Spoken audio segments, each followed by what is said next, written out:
The GOP tax bill picked up support from 2 more senators Monday and resumed its lurch toward passage this week, despite last-minute concerns when another key senator raised questions that seemed to put his support in doubt. Sen. Susan Collins of Maine and Sen.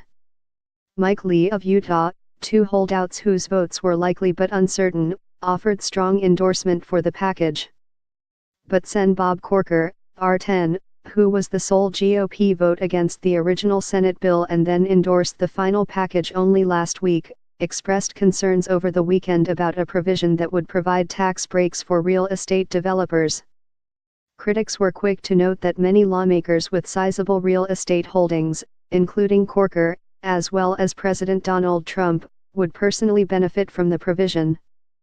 Corker spent the weekend fending off attacks that he had traded his vote. By Monday, Corker's office confirmed he would still support the tax bill, but he asked GOP leaders in the Senate for an explanation over how the provision made it into the final version.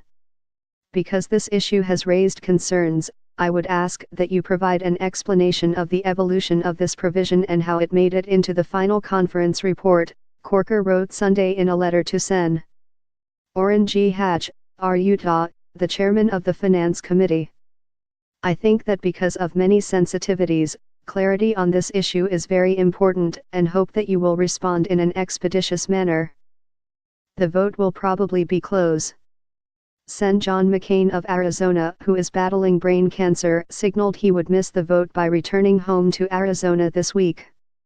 Republicans can afford to lose only 2 votes in the Senate under special budget rules, given their 52-48 majority, leaving them little room to spare.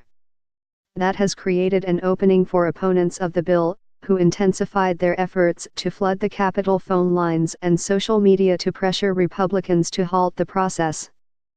At the end of every year, millions of Americans can make strategic moves to shave a few bucks off their April tax bill.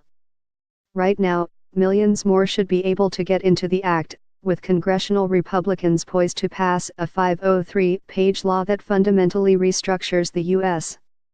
tax code. If, at the end of every year, millions of Americans can make strategic moves to shave a few bucks off their April tax bill. Right now, millions more should be able to get into the act, with congressional Republicans poised to pass a 503-page law that fundamentally restructures the U.S. tax code. If. But GOP leaders remained optimistic. I'm confident we'll pass it, the GOP whip, Sen. John Cornyn of Texas, said Monday. The House is expected to vote Tuesday, with the Senate to quickly follow that evening or by Wednesday as Republicans flex their majority in Congress to deliver for President Trump by Christmas. As a precaution, however, Vice President Mike Pence again delayed a Middle East trip so that he can be on hand if needed to break a Senate tie. Hatch responded in a letter Monday that he was disgusted with reports that distorted the bill writing process, denying the real estate provision was jammed into the final bill at the last minute.